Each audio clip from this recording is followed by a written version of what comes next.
All right, let's check back in one last time with Star Tracker 4 meteorologist Daniel McFarland tracking possible rain on the way, and we better start warming up with our jackets and our beanies. Yeah, I've been cold the last few days already, and it's going to get even colder, so I definitely think beanies, gloves, heavy boots, everything's going to be needed out there. Crank those heaters up. Yeah, definitely going to need that for sure. And taking this quick look outside, you can see all this cloud cover moving across the area. This is going to be through the Storm Tracker 4 Skycam network, and you can see that live look outside is showing some breaks in the clouds, but we are still, for the most part, seeing cloudy conditions across most of southern Arizona. Now, we are eventually going to see some rain headed our direction. And if you're wondering about snow on the ground, yes, there's going to be a small chance next week that we'll talk about. But as far as Tucson's concerned today, it doesn't look like it's going to be that way. Now, it's mainly going to be overnight tonight into early tomorrow morning, and we're also going to be seeing wet roads in the morning. So if you wake up, you're not necessarily going to have the rain hitting you,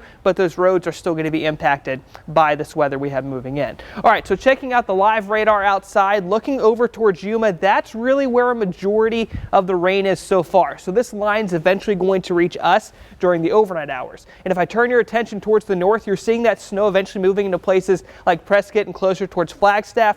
None of this expected to reach us yet, but I do think better chances are going to be on the way next week, as I mentioned before. All right, so when it comes to what we're looking at overnight with this system, Tucson's first chance should be around about 10:30, 11 o'clock. You can see snow at higher elevations right here. The green and the yellow is, of course, going to be rain. That's moving through Tucson, areas like Nogales and Sierra Vista. Some of the higher elevation spots, like, say, Wilcox, Oracle, Bisbee, have the best chance to see even just a little bit of snow. This should be wrapped up by, I think, about sunrise for us for the most part. But there's going to be areas like, say, Wilcox, Benson, and Safford that hang on to those smaller chances up until about lunchtime tomorrow.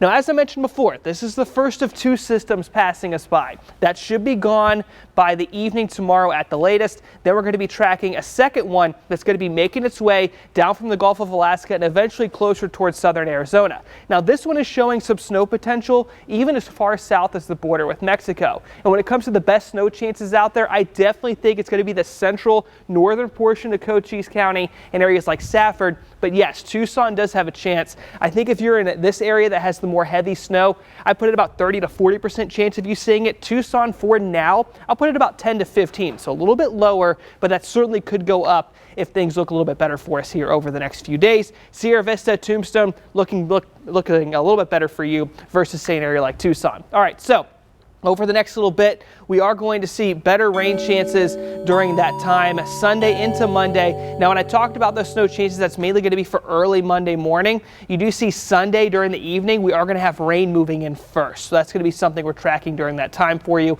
And temperatures over the next 10 days are going to be relatively consistent here in Angelique. So we have 55 for tomorrow. I think the warmest temperature we're going to have is going to be next Wednesday at about 60 degrees. But as you mentioned, heavy jackets certainly going to be needed as most of these lows are around the freezing point.